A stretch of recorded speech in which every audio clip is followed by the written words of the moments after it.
ان کی نااہلی کے لیے دائر درخواست کو اب باضابطہ طور پہ آپ کہہ سکتے ہیں کہ سماعت کے لیے مقرر کر دیا گیا، اور اب 16 تاریخ کو 5 دن کے اندر اندر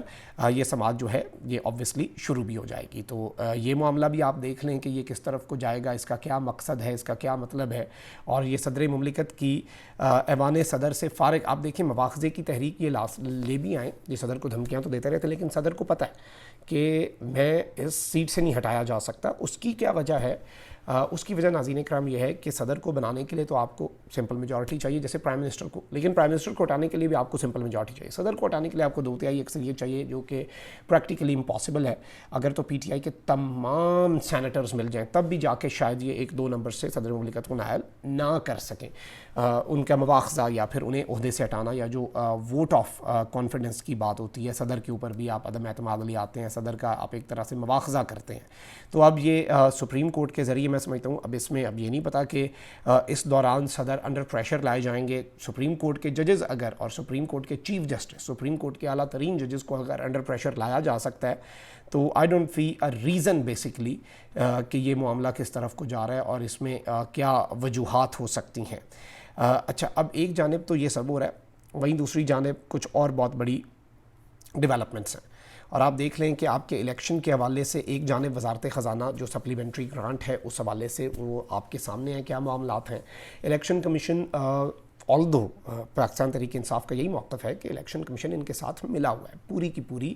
ایک ملی بھگت جو ہوتی ہے نا وہ اس وقت آپ کہہ لیں کہ آپ کے ملک کے اندر ہے۔ لیکن اس سب میں جو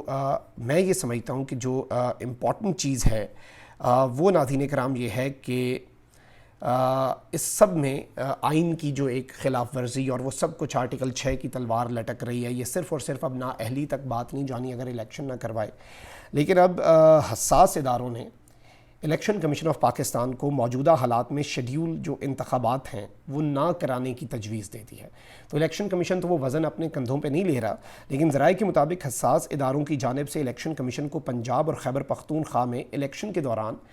جو سیکیورٹی کی صورتحال ہے اس پر بریفنگ دی گئی۔ ذرائع کا کہنا ہے کہ حساس اداروں کی بریفنگ میں بتایا گیا کہ سیکیورٹی تھریٹ الرٹ گزشتہ سال کی نسبت بہت زیادہ ہے، سیکیورٹی تھریٹس بہت زیادہ اور بہت زیادہ شدت کے ہیں۔ ذرائع کا بتانا ہے کہ حساس اداروں نے الیکشن کمیشن کو تجویز دی ہے کہ موجودہ صورتحال میں حالیہ شیڈیول کیے گئے الیکشنز جو ہیں وہ نہ کروائے جائیں۔ الیکشن کمیشن کے اعلیٰ سطح کے اجلاس کی اندرونی کہانی بھی سامنے آئی ہے۔ الیکشن کمیشن کے اجلاس میں ISI اور IB نے پنجاب اور KP میں انتخابات کی مخالفت کر دی ہے، یعنی کہ انٹیلیجنس بیورو وہ تو پرائم منسٹر کے انڈر آتا ہے، اور ISI ظاہری بات ہے ایک لیفٹنٹ جنرل ہیڈ کرتے ہیں سرونگ،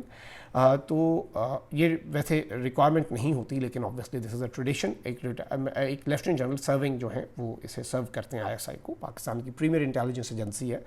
اس نے اور IB نے انتخابات کی مخالفت کی ہے، یہ میں نہیں کہہ رہا ہوں، اس اجلاس کی اندرونی کہانی اس وقت ان کے بہت قریب سمجھے جانے والے اور ان کے چہیتے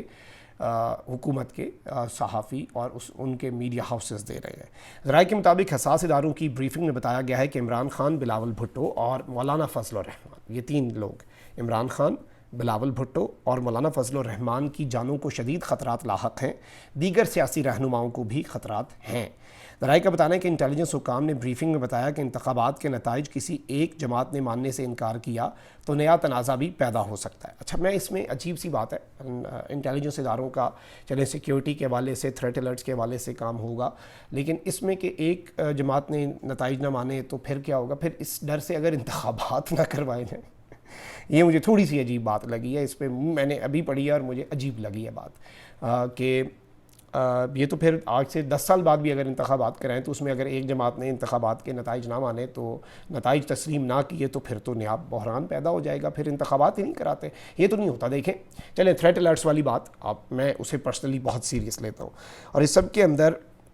پنجاب میں انتخابات کے لیے الیکشن کمیشن 30 اپریل کی تاریخ کا اعلان کر چکا ہے اور الیکشن شیڈیول جو ہے وہ بھی جاری ہو چکا ہے، جبکہ خیبر پختونخوا میں انتخابات کی تاریخ کے لیے الیکشن کمیشن نے گورنر خیبر پختونخوا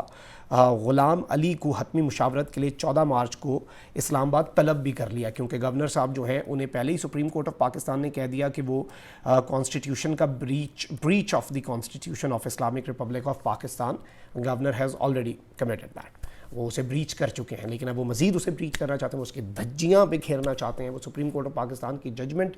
تو بہت پیچھے رہ جاتی ہے نا، جس کا مذاق اڑا رہے ہیں وہ آئین کا مذاق اڑا رہے ہیں. لیکن اب الیکشن کمیشن تو اپنے اوپر وزن نہیں لے رہا. احساس اداروں کی بریفنگ آ گئی، نہ صرف یہ بریفنگ آئی بلکہ اس بریفنگ کی پھر خبر کو پورا بوجھ جو ہے وہ پورا ٹرانسفر بھی کیا گیا ہے. یہ خبر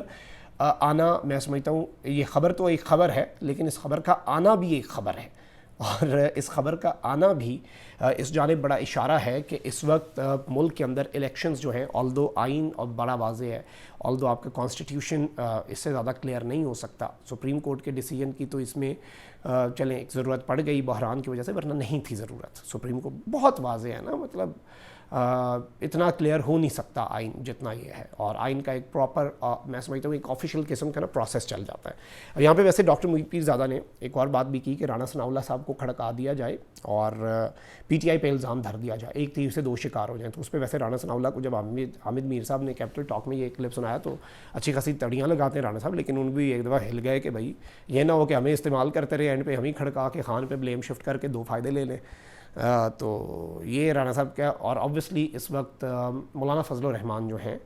ان کے حوالے سے بھی یہ بات سامنے آ رہی ہے، اور انہیں بھی اس وقت ایک بہت بڑا تھریٹ ہے. اللہ تعالیٰ ان کی حفاظت فرمائے، سب کی جان کے لیے ہم دعا کرتے ہیں. لیکن اس سے پھر ایک افراتفری کا جو ماحول ہے نا، یہ نہ ہو کہ آپ اقتدار کے مزے لیتے لیتے ایک بہت بڑی گیم کا ایندھن بن جائیں. سمجھ رہے ہوں گے آپ. تو یہ مولانا صاحب اور ان کے سپورٹرز کے لیے بھی ہے کہ بہت محتاط ہو کے چلے. اللہ تعالیٰ آپ کی حفاظت کرے، اللہ تعالیٰ پاکستان کی تمام پولیٹیکل لیڈرشپ کی حفاظت کرے، اور یہ جو تھریٹ الرٹس ہیں اللہ کرے ان میں سے کوئی تھریٹ الرٹ سچ نہ ہو، چاہے وہ مولانا صاحب ہیں، چاہے زرداری صاحب ہیں، چاہے عمران خان صاحب ہیں، چاہے مریم صاحبہ کو. تو ویسے بڑا دکھ ہوا ہوگا کہ ان تھریٹ الرٹ سے مینوں نہیں پایا، اس لسٹ چ مینوں پا دیں لیڈرز دی. لیکن چلیں کوئی نہیں، مریم صاحبہ سے بھی افسوس. اللہ ان کی بھی حفاظت فرمائے. اللہ نگہبان. پاکستان زندہ باد.